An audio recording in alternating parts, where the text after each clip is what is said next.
November 12th, 1951. The Copacabana, New York City. Frank Sinatra was halfway through Night and Day when he noticed the man in the corner booth wasn't clapping, wasn't drinking, wasn't even pretending to enjoy the show. He was just sitting there, staring at Frank with eyes that had seen too much death. Frank's voice never wavered, but his hands started to sweat because that man in the corner wasn't just any customer. That was Willie Moretti. And Willie Moretti had come to the Copa that night to deliver a message that would either make Frank Sinatra disappear forever or prove that he had the guts to stand up to the most dangerous man in New York. To understand what happened that November night at the Copacabana, you need to understand who Willie Moretti really was. On the surface, he was a successful businessman. He owned restaurants, ran a few legitimate enterprises, drove expensive cars, but underneath the respectable exterior, Willie Moretti was something else entirely. He was the underboss of the Genovese crime family, the man who controlled the docks in New Jersey, the enforcer who had personally killed more men than most people had met. And for the past 3 years, Willie Moretti had been Frank Sinatra's patron, his protector, his ticket to the big time. It was Willie who had gotten Frank his first major recording contracts. Willie who had made the phone calls that opened doors in Hollywood. Willie who had ensured that Frank's career survived the lean years when nobody wanted to hire a skinny kid from Hoboken with a big mouth and bigger dreams. In return, Frank had done favors, small ones at first, singing at a private party, make an appearance at a club, introduce Willie to other celebrities. It seemed harmless enough, a young entertainer paying his dues to a powerful mentor. But by November 1951, Frank Sinatra was no longer a struggling young entertainer. He was becoming a star. His records were climbing the charts. Hollywood was calling. The spotlight was getting brighter every day. And with that spotlight came attention, the wrong kind of attention. Federal agents were starting to ask questions about Frank's connections. Newspaper reporters were digging into his past. Respectable people in the entertainment industry were whispering about his associations with unsavory characters. Frank had begun to distance himself from Willie Moretti. Slowly at first, declining invitations to private dinners, making excuses to avoid certain clubs. But Willie noticed everything. He noticed when Frank stopped returning his phone calls. He noticed when Frank started hanging around with different people. And Willie Moretti was not the kind of man you ignored. The trouble started 3 weeks earlier. Frank had been offered a starring role in a major MGM picture. It was the break he had been waiting for, the chance to prove he could be more than just a singer. But the studio executives had made it clear they couldn't hire someone with questionable associations. If Frank wanted the role, he needed to clean up his image completely. Frank made a decision that would haunt him for the rest of his life. He cut Willie Moretti off, cold. No explanation, no gradual fade out, no attempt to maintain the relationship on different terms. Frank simply disappeared from Willie's world. Stopped taking his calls, stopped showing up at his clubs, stopped acknowledging him in public. For most people, losing Frank Sinatra's friendship would be disappointing but manageable. For Willie Moretti, it was a declaration of war. You see, Willie's power in the mob wasn't just based on fear, it was based on respect, on the understanding that when Willie Moretti backed someone, that person stayed backed. When word got out that Frank Sinatra had cut ties with Willie, it sent a message to every mobster in New York. Willie Moretti was losing his grip. The night of November 12th, Willie decided to send a message of his own. Frank was performing his second show of the evening when he spotted Willie in the corner booth. The Copa was packed, every table filled with wealthy New Yorkers and visiting celebrities. The atmosphere was electric, the crowd hanging on Frank's every note. But Frank couldn't concentrate on anything except that corner booth and the man who sat there like a stone-cold statue. Frank knew Willie's reputation. He knew what Willie was capable of. More importantly, he knew what Willie expected. In Willie's world, loyalty was everything. Betrayal was unforgivable. And cutting off a made man without explanation wasn't just disrespectful, it was dangerous. As Frank moved through his set, he could feel Willie's eyes on him. Not angry eyes, not hostile eyes, cold, calculating eyes. The eyes of a predator deciding when to strike. Frank had seen those eyes before, during their friendlier times, when Willie would tell stories about business rivals who had crossed him. Those men had a way of disappearing, permanently. The crowd was oblivious to the tension. They applauded enthusiastically after each song, called out requests, laughed at Frank's between-song banter, but the waiters noticed, the bartenders noticed. The Copa security noticed. There was something electric in the air, something dangerous. And it was all focused on that corner booth, where Willie Moretti sat in perfect stillness. Frank finished Night and Day to thunderous applause. He looked out at the crowd, acknowledged their cheers with his trademark smile, and then made the mistake of letting his eyes drift to Willie's table. Willie wasn't applauding. Willie wasn't smiling. Willie was making a gesture, a small, subtle gesture with his right hand. Frank recognized it immediately. It was the gesture Willie used when he wanted someone to come to him. Now. No delay, no excuses. Frank felt his throat tighten. He had two choices. He could ignore Willie's summons and hope the powerful man would let it slide. Or he could go to that corner booth and face whatever Willie Moretti had planned for him. The band started playing the intro to Frank's next song, but Frank held up his hand to stop them. The crowd fell silent, confused by the interruption. Frank walked to the edge of the stage, his movements careful and deliberate, and spoke into the microphone. "Ladies and gentlemen, we're going to take a short intermission. I'll be right back." But as Frank Sinatra walked off that stage toward Willie Moretti's corner booth, he wasn't sure he would ever make it back. Frank Sinatra had walked toward dangerous men before. He'd grown up in Hoboken, where knowing the right people meant the difference between success and failure, between protection and vulnerability. But as he approached Willie Moretti's corner booth that night, Frank realized he had never truly understood what dangerous meant. Willie Moretti was 54 years old and had been killing people since he was 17. Not in fits of rage, not in moments of passion, but with the cold professionalism of a man who viewed murder as a business tool. He was the underboss of what would later be known as the Genovese crime family.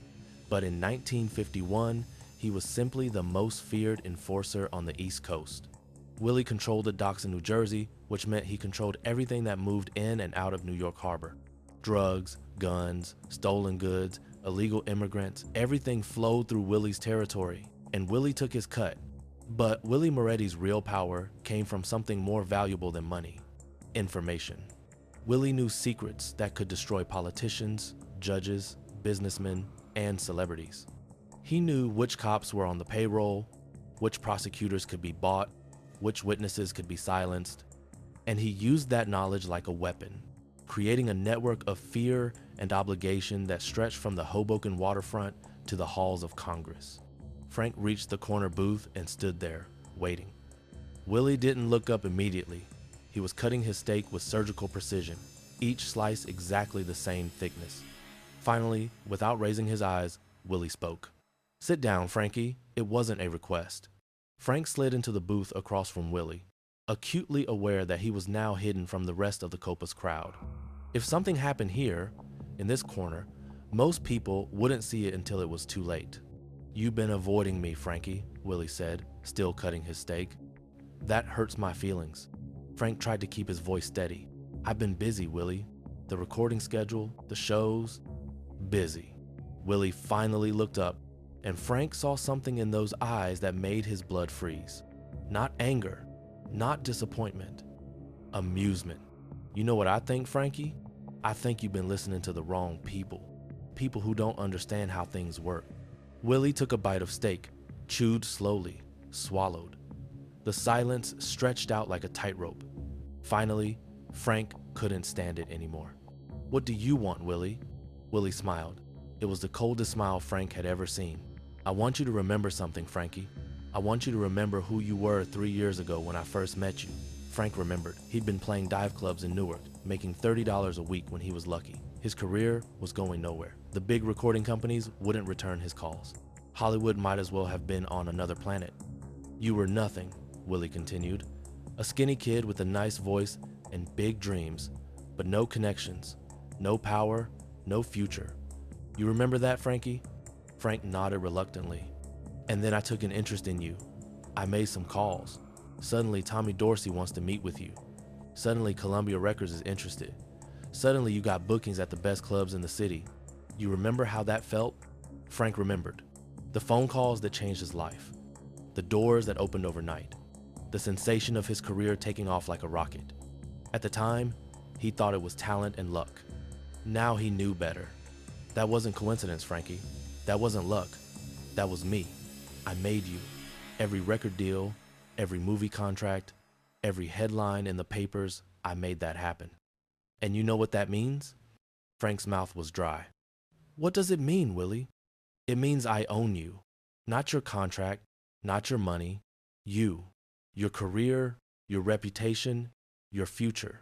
All of it belongs to me.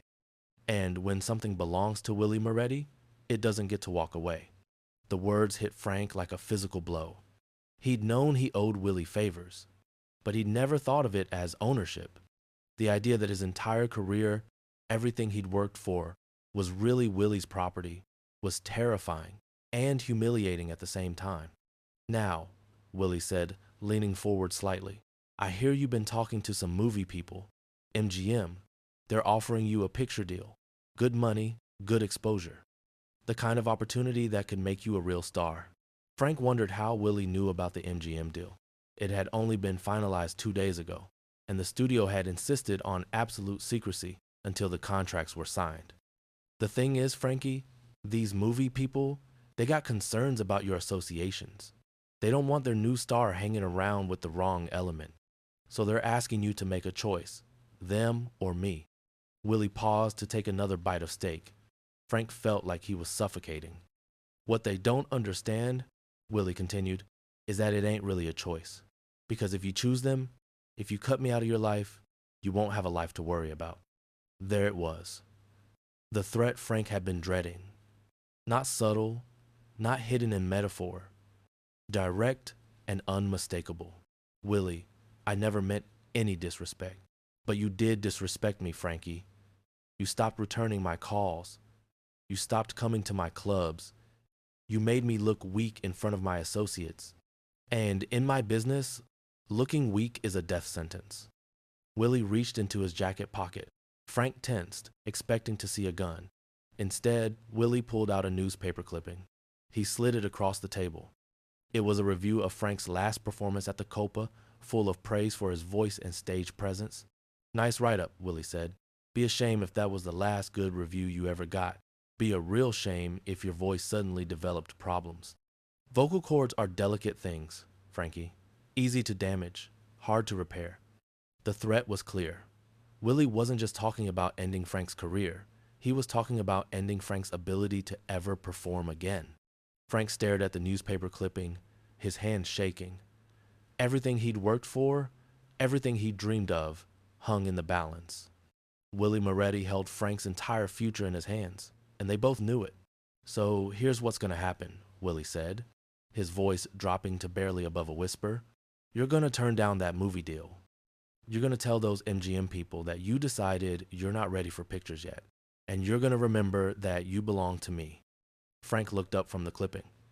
And if I refuse? Willie's smile disappeared. Then you're gonna find out why they call me the Angel of Death. The silence that followed Willie's threat stretched out like an eternity. Frank stared at the newspaper clipping, his mind racing through impossible calculations.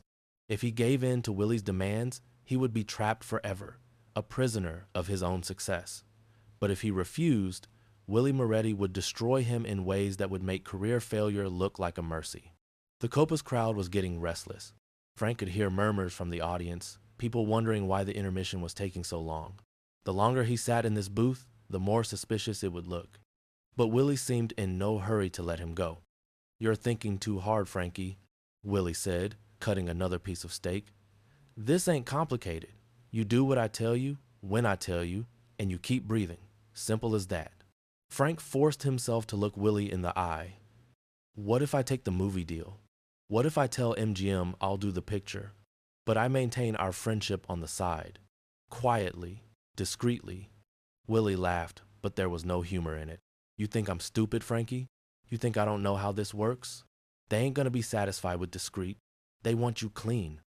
Completely clean, which means cutting all ties with me, permanently. Willie leaned back in the booth, studying Frank like a scientist examining a specimen. Besides, it ain't just about the movie deal. It's about respect. You embarrass me, Frankie. Made me look weak. In my business, that kind of thing spreads. Other people start thinking they can treat Willie Moretti with disrespect. Other people start thinking maybe Willie's lost his touch. Frank felt sweat beating on his forehead despite the cool November air conditioning. Willie, I never meant. What you meant don't matter. What matters is what happened. And what happened is that Frank Sinatra, the man I made, decided he was too good for Willie Moretti. That's what people are saying on the street, Frankie. That's what my associates are whispering behind my back.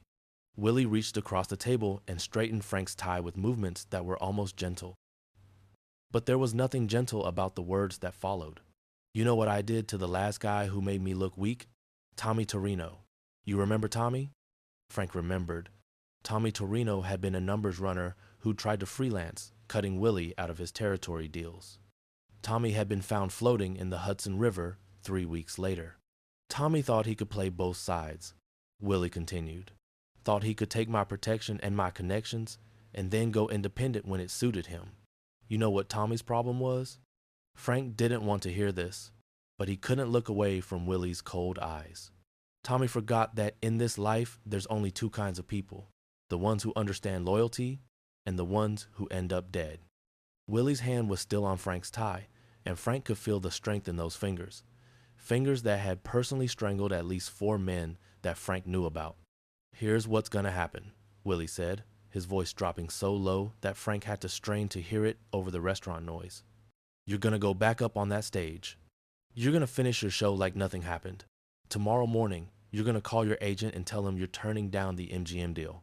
And next week, you're gonna be my guest at a little party I'm throwing. Some important people want to meet you. Frank's heart sank. He knew what Willie's parties were like. Business meetings disguised as social gatherings. Meetings where deals were made, territories divided, and problems eliminated. If Frank showed up at one of Willie's parties, every federal agent in New York would know about it within 24 hours. His association with organized crime would become public knowledge, and his legitimate career would be over. Willie, please, there has to be another way. Willie's grip on Frank's tie tightened. Not enough to choke him, but enough to make his point clear. There is another way, Frankie, but you ain't gonna like it. What way? Willie smiled that cold smile again. You could have an accident, car crash maybe, or a slip in the shower. These things happen to ungrateful people all the time. Frank felt the world tilt around him. This wasn't just a threat to his career anymore. This was a threat to his life. Willie Moretti was giving him a choice, slavery or death. Of course, Willie continued, if you had an accident, it would be a real tragedy. All that talent gone to waste. All those fans who'd never hear their favorite singer again. Your family would be heartbroken. Your mother, she'd never get over it. The mention of his mother hit Frank like a physical blow. Willie was telling him that the threat extended beyond himself. Frank's family, his friends, anyone he cared about could become targets. But accidents are messy, Willie said. They raise questions. People start investigating. Much better when things work out clean, when everybody gets what they need and nobody gets hurt. Willie released Frank's tie and sat back. So what's it gonna be, Frankie? You gonna be smart or you gonna be stupid? Frank looked around the Copa one more time, at the crowd waiting for him to return to the stage, at the life he'd built, the dreams he'd fought for, the future he'd imagined, all of it hanging in the balance because of a decision made by a man who viewed human beings as property. Then Frank Sinatra did something that surprised everyone, including himself. He stood up. I need to think about it, Frank said. Willie's eyes narrowed dangerously. You need to think about what? All of it. The deal, the party, everything. I need time to consider my options. For a moment, Willie looked genuinely confused. People didn't tell Willie Moretti they needed time to think. People said yes immediately, or they disappeared. Sit down, Frankie. No. Frank's voice was stronger now, though his hands were still shaking. I'm going back to finish my show. We'll talk tomorrow. Frank turned and walked away from the booth, every muscle in his body tense, expecting to feel Willie's hand on his shoulder or worse. But nothing happened. He made it back to the stage, picked up the microphone, and somehow found his voice. But as Frank Sinatra sang the second half of his show that night, He knew his life had just changed forever. He had defied Willie Moretti. And men who defied Willie Moretti didn't usually live long enough to regret it. The next morning, Frank Sinatra woke up expecting to be dead. He'd spent the night in his apartment on the Upper East Side, jumping at every sound, checking the locks on his doors every hour. When dawn broke over Manhattan and he was still breathing, Frank realized something had changed. Not in his situation that was still desperate, but in himself. For the first time in his life, he had stood up to real power and lived to tell about it. But Frank knew Willie Moretti wasn't finished with him. Men like Willie didn't accept defiance gracefully. They responded with escalation. If threats didn't work, Willie would try intimidation. If intimidation didn't work, Willie would try violence. It was only a matter of time. Frank made a decision that morning that would save his life and change the course of organized crime in America. He picked up the phone and called the FBI. Special Agent Richard Morrison had been investigating Willie Moretti for 3 years. Morrison knew Willie was responsible for dozens of murders, but proving it was another matter. Willie was careful, methodical, and surrounded by layers of protection. The Bureau needed someone on the inside, someone with access to Willie's inner circle, someone like Frank Sinatra. The meeting took place in a coffee shop in Queens. Frank sat across from Agent Morrison, his hand shaking as he stirred sugar into his coffee. "I want protection," Frank said, "for me and my family." "That depends on what you can give us in return," Morrison replied. Frank told Morrison everything, about Willie's control over his career, about the threats, about the party Willie wanted him to attend. Morrison listened without taking notes, his face expressionless.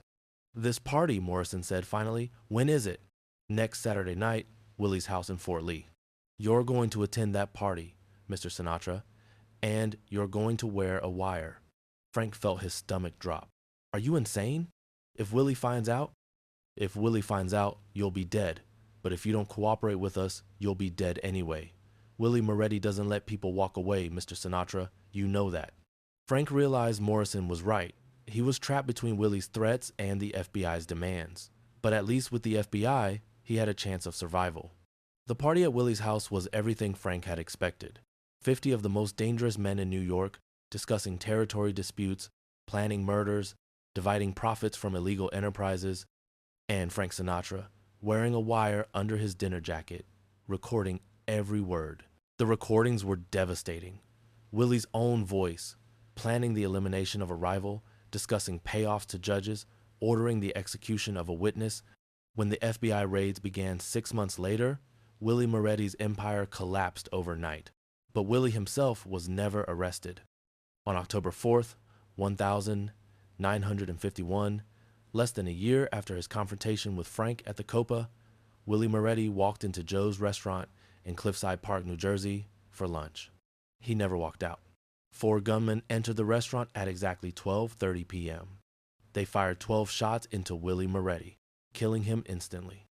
The official story was that Willie had been eliminated by rival crime families who saw him as a threat, but Frank Sinatra knew better. Willie had been killed by his own people, men who couldn't afford to let him talk if he was arrested. The recordings Frank made at that party didn't just destroy Willie Moretti. They provided the FBI with intelligence that led to hundreds of arrests over the next decade. Frank Sinatra, the skinny kid from Hoboken with the big dreams, had brought down one of the most powerful crime families in American history. Frank never spoke publicly about his role in Willie's downfall. When reporters asked about his past associations with organized crime, Frank would deflect with jokes or change the subject. But those who knew the truth understood that Frank had paid a price for his freedom. He never felt completely safe again. For the rest of his life, Frank would check over his shoulder, vary his routines, travel with security.